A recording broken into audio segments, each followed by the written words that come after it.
agarree aduun guyyaa narraan dhiitu halkanis yaada keetii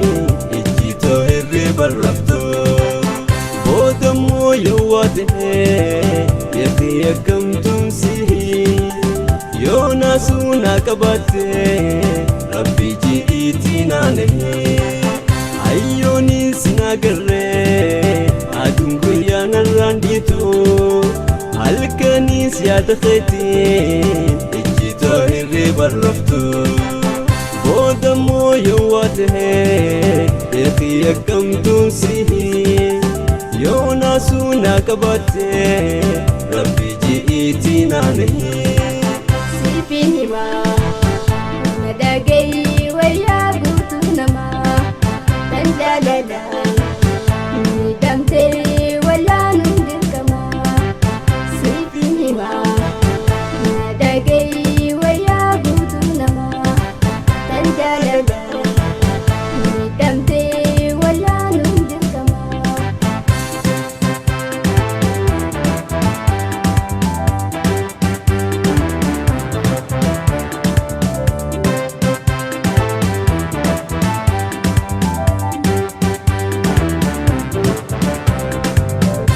bareedduu feetee fillee jaaladhee harkaan qanniinee akkaataan firraan garree wayna galaafattan seenee yoo na galaafatteefummoo waa lamarraa murteeffadhu dinniina koo durseetiin siif dinniine natti boontee moo beekadhu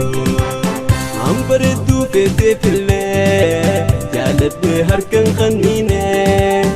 akkaataan firraan garree wayna galaafattan seenee yoo na galaafatteefummoo waa lamarraa murteeffadhu dinniina koo durseetiin siif dinniine natti boontee moo beekadhu siifin himaa madagayii wayyaa guutuu namaa tan jaaladhaan miidhamtee wallaanuun dirqamaa siifin himaa madagayii wayyaa guutuu namaa tan jaaladhaan miidhamtee wallaanuun dirqamaa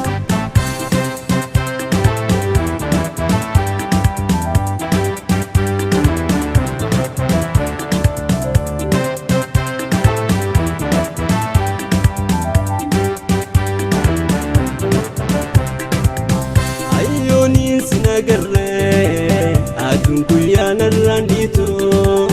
halkanis yaada keetii ijjitoo hirriba raftu boodammoo yoo waa ta'ee beekii akkamtuun sihii yoo naasuu naa qabaattee rabbii ji'iitii naanahee ayyoonis nagarree aduun guyyaa narraan dhiitu halkanis yaada keetii ijjitoo hirriba raftu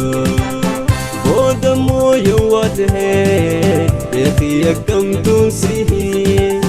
yoo naasuu naa qabaattee rabbii ji'iitii naanahee siifin himaa